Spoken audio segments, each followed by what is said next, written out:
verdad que creo que esta tercera semana de economía verde, como le llamamos, que organizamos conjuntamente con el Banco Central del Paraguay y con el Ministerio de Hacienda, ha tenido un impacto enorme. Cada año que lo hacemos tiene aún mayor impacto.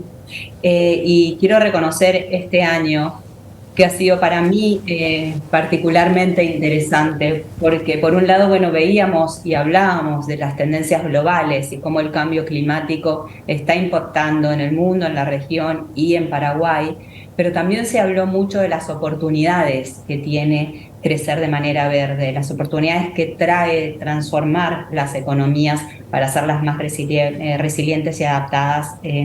a las nuevas realidades climáticas. Hablamos de que estamos en un mundo de multicrisis, primero con las tendencias y los shocks climáticos, luego con la pandemia COVID, que experimentamos también muchos cambios en la economía y mucho impacto en la vida de la gente. Luego la guerra, que también tiene impacto directo en el precio de los alimentos, en los combustibles, etcétera. Entonces creo que lo más interesante de lo que se discutió este día y medio, donde tú estuviste como maestra de ceremonia acompañándonos en las distintas discusiones, fue ver las oportunidades que trae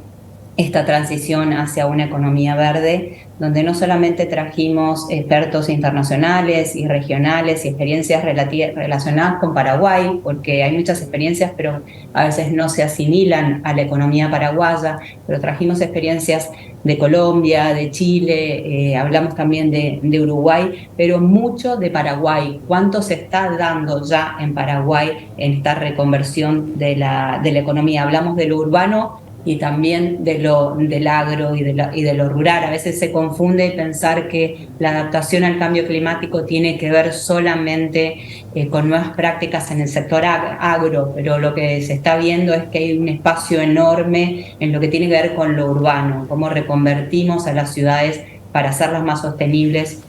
que finalmente esa sostenibilidad no solamente tiene que ver con el cuidado del medio ambiente y del aire, que es importante, que tiene que ver con el futuro de la humanidad, pero que tiene que ver también con generación de empleos, mayores empleos y mayor calidad de empleo, y de eso se trata. El impacto en la pobreza que trae el cambio climático es indudable. Desde el Banco Mundial hemos visto que si no se toman acciones,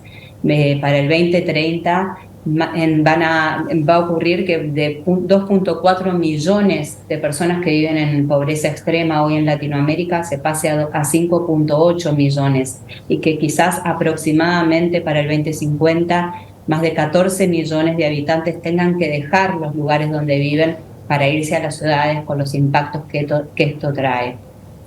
Claro, estamos hablando de que no es ya hoy una opción si querés o no querés transformar el modelo económico que tenés, sino que si no lo haces, lo que va a ocurrir en el corto, mediano y largo plazo es un perjuicio finalmente tanto para tu país como los demás países. Entonces, desde este punto de vista,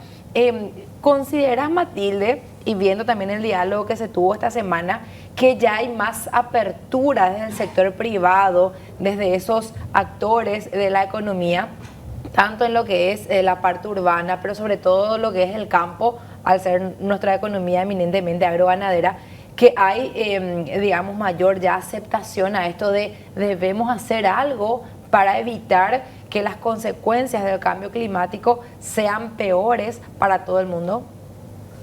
Absolutamente. En las primeras, hace 3 años, cuando comenzamos con esta convocatoria, hablábamos mucho de, bueno, cuál era el cambio climático, tratando de dar datos de si el cambio climático estaba impactando o no estaba impactando. En este año lo que hablamos es, independientemente de que haya o no efectos de cambio climático en el mundo, que creo que ya no es debatible, los datos lo muestran. De hecho, en Paraguay se ha visto recientemente con la sequía, cómo la sequía impactó en distintos sectores de la economía. Impactó obviamente en las exportaciones, donde se afectaron casi el 60% de la cosecha de la soja y de otros sectores agrícolas. Impactó en la navegabilidad de los ríos y lo que tiene que ver esto con la logística del país. Impactó en la macroeconomía en general, en la producción de energía hidroeléctrica, que es del 100% de la energía que produce el país. Entonces creo que eso es innegable, lo vemos